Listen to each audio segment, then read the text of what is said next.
शुरू करें? चलिए, देखिए सभी हमारे पत्रकार भाई, आज बिहार विधानसभा में बिहार का बजट जो है वो पेश किया गया है और ये सरकारी पन्नों पर झूठ और जुमलों की स्याही से लिखा हुआ भाषण जो है माननीय उप मुख्यमंत्री सम्राट चौधरी जी ने पढ़ा है, मगर इससे जमीनी सच्चाई कुछ और है, वास्तविकता कुछ और है। और पूरी तरीके से जब हम लोगों की सरकार 2015 में महागठबंधन की थी, उस जमाने से ही ये बात, पुरानी बातें दोहराई गई हैं। हर ब्लॉक में स्टेडियम बनेगा। शायद इनको स्टेडियम की परिभाषा समझ में नहीं आती है। आज तक 10 सालों में या इतने सालों में आज तक जो है किसी भी प्रखंड में ढंग का स्टेडियम आज तक नहीं बना है। वही पुरानी बातें जो 5 घंटों में जो है पटना पहुंचेंगे, 4 घंटों में पहुंचेंगे, लेकिन स्थिति क्या है? पुल पुलिया टूटता रहता है, भ्रष्टाचार का भेंट चढ़ता रहता है। एक पुल, मेगा जो पुल जो बन रहा है वो एक बार नहीं 3-3 बार टूटता है, फिर भी किसी पे कार्रवाई नहीं होती है। हम लोगों को बिहार की चिंता है और इन लोगों को सरकार बचाने की चिंता है। हम लोगों को लगा कि इस आखिरी बजट में जो इस मौजूदा सरकार, जो एनडीए की सरकार है नीतीश कुमार जी के नेतृत्व में, ये इन लोगों का आखिरी बजट है। अब ये लोग दोबारा सत्ता में आने वाले लोग नहीं हैं। आखिरी बजट में हम लोगों ने कल मांग भी की थी कि 200 यूनिट फ्री में बिजली किया जाए, किसानों का जो ऋण है वो माफ किया जाए, उनको फ्री में बिजली उपलब्ध कराया जाए। माई बहन मान योजना के तहत कम से कम 65% ऐसी महिलाएं जिनको खून की कमी है। बिहार प्रदेश में सबसे ज्यादा बौनेपन के शिकार जो होते हैं बच्चे हो रहे हैं पूरे देश में। इनको कम से कम 2500 रुपया प्रति माह जो है वो दिया जाए। हम लोगों की मांग थी कि गैस सिलेंडर को जो है 500 रुपया कर दिया जाए। वृद्धा पेंशन, विधवा पेंशन, दिव्यांगों का पेंशन 400 से बढ़ा करके ये 1500 रुपए कर दे। लेकिन इसमें कहीं भी इस मौजूदा बजट में इस एनडीए की सरकार ने ध्यान नहीं दिया। लेकिन आखिर कब तक नहीं करेंगे? हम लोग हमेशा इस लड़ाई को लड़ेंगे और इनसे जो है नाक रगड़वा करके भी करवाना पड़े तो महिलाओं के खाते में उनको आर्थिक न्याय दिलवाने का काम हम लोग जरूर करेंगे। आप बताइए, 3,17,000 करोड़ का बजट इन्होंने बताया है भाई। 3,17,000 करोड़ का। टेक्निकल हम बात अगर पूछे तो सरकार को रेवेन्यू तो आ ही नहीं रहा, राजस्व तो मिल ही नहीं रहा, तो ये अचानक से 3,17,000 कैसे पहुंच गया? जब बिहार को रेवेन्यू ही नहीं आ रहा है तो ये 3,17,000 कैसे पहुंच गया? बात है कि ये इन्फ्लेटेड बजट है। बढ़ा चढ़ा करके अगर बोलना ही था तो 3 लाख का, ये लोग 5 लाख बोल देते हैं, 5 लाख करोड़ करेंगे, तो इसका कोई मतलब नहीं है। पिछले बार भी जो बजट में इन लोगों ने घोषणा किया था, कौन सा काम जो है इन लोगों ने पूरा करने का काम किया है? पूरी तरीके से जो है धरातल पे कुछ नहीं नजर आ रहा। 7 निश्चय की बात करते थे, 7 निश्चय का बताओ कौन सा योजना सफल है? 7 निश्चय 2 की बात करते थे, बताओ 7 निश्चय 2 की योजना कौन सी सफल है? कोई तो योजना सफल नहीं हो पा रहा। ये पूरी तरीके से बिहार के हित में ये बजट है ही नहीं। ये केवल कागजों पर जो है ये बजट जो है केवल रह जाएगा, जैसा कि हम लोगों ने पूर्व में भी देखा है। केंद्र सरकार ने धोखा दिया, बिहार के साथ सौतेला व्यवहार किया है। आप बताइए, बिहार में साक्षरता को बेहतर करेंगे कैसे, इस पे बजट में कोई प्रावधान नहीं है, बल्कि बिहार साक्षरता के मामले में सबसे फिसड्डी राज्य है। प्रति व्यक्ति आय बिहार सबसे पीछे है पूरे देश में। प्रति व्यक्ति निवेश बिहार जो है सबसे पीछे है। किसानों की आय में सबसे पीछे है। सबसे ज्यादा पलायन बिहार में है। सबसे ज्यादा गरीबी और बेरोजगारी बिहार में है। कहीं कारखाने खोलने की बात नहीं कही गई, कहीं फैक्ट्री लगाने की बात नहीं कही गई।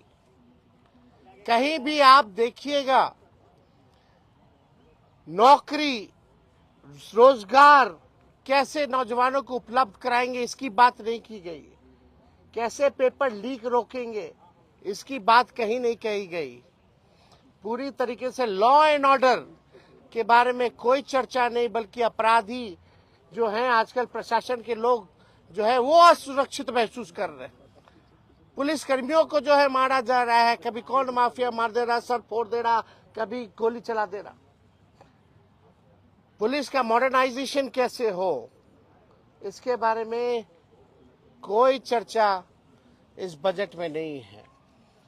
पलायन को हम कैसे रोकेंगे, इसके बारे में कोई चर्चा नहीं। बंद चीनी मिल हो, जूट मिल हो, इसको कैसे खुलवाएंगे, इसके बारे में कोई चर्चा नहीं है।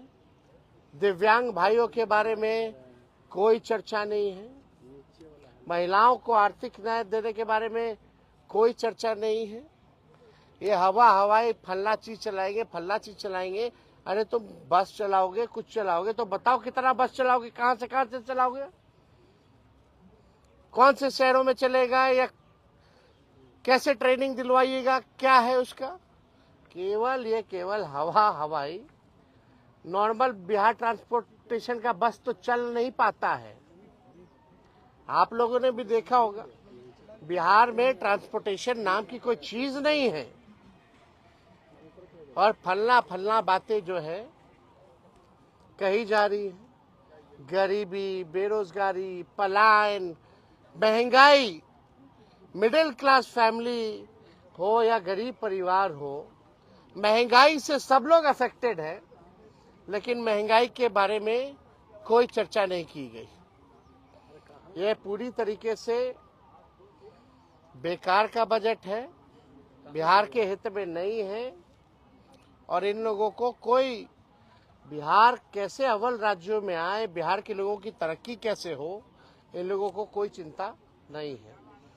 हालांकि कल हमारा इस पे डिटेल में सदन में भाषण होगा। उस भाषण में एक एक चीज का जो है इन लोगों का पोल हम लोग खोलने का काम करेंगे। झूठ का पुलिंदा चलने वाला नहीं है।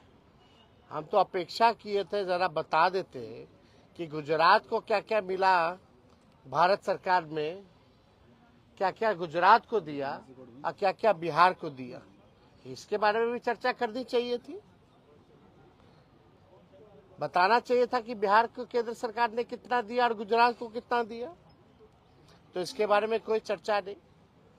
हालांकि अब इस सरकार से बिहार की जनता मायूस तो पहले से ही थी,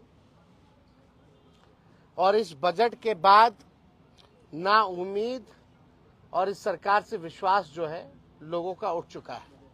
और आने वाले चुनाव में इन एनडीए के लोगों को बिहार की जनता जो है सबक सिखाने का काम करेगी।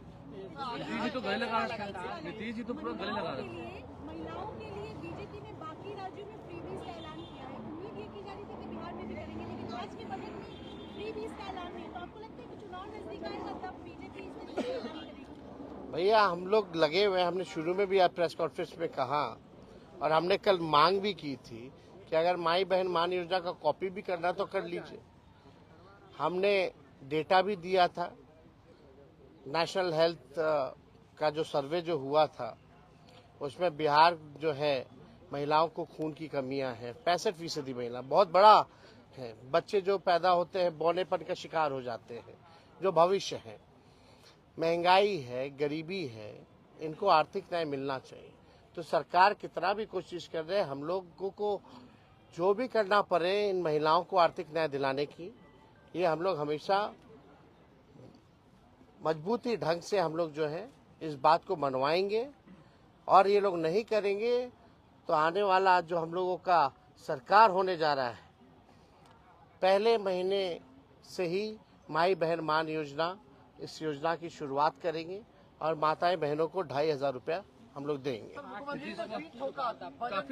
काफी खुश लग रहे थे सम्राट चौधरी का पीठ होगा। भाषण खोखला था तो पीठ ठोक करके नजर उधर करना था। आपसे भी बातचीत नीतीश कुमार के इशारों में हो रही थी। कभी इशारों आपका भी में पीठ ठोकते थे वो? तो सबका जो जाता है उसी को बोलते हैं कि आप ही लोग हैं अब भविष्य। आपसे भी तो जो नया लोग मिलता है, नीतीश कुमार जी की आदत है, अब तो आप ही को संभालना है, अब तो आप ही को देखना है। तो ये तो आदत है। अरे पीठ ठोके ना ठोके, इससे क्या फर्क पड़ने वाला है? आपको भूले नहीं है, आपसे भी इशारों में बातचीत हुई है। तो क्या वो तो हर किसी को इशारा करते रहते हैं कि अभी मुंह चबा चबा करके कह रहे थे। हम बोले हम पल्स खा रहे, दिखा रहे थे, हमको इशारा कर रहे थे, काय मुंह चबा रहे हो, बड़ा नोटिस कर रहे थे हम पे। फिर हमने देखा है भाई पल्स, खाना खा के आए थे तो लंच करके आए थे तो हम पल्स लिए हुए थे, पल्स खा रहे थे। कोई बगल के एक मंत्री जो है नाक खोद रहे थे तो उनको भी नाक खोद करके दिखा रहे थे, कायला खोद रहे। तो ये तो मुख्यमंत्री जी की आदत है। अब इसमें नहीं, हम कहाँ कौन होते हैं भाई, हमारी हैसियत है। और ऐसा नीतीश जी जैसा कोई मिमिक्री कर सकता है क्या? कोई नहीं कर सकता।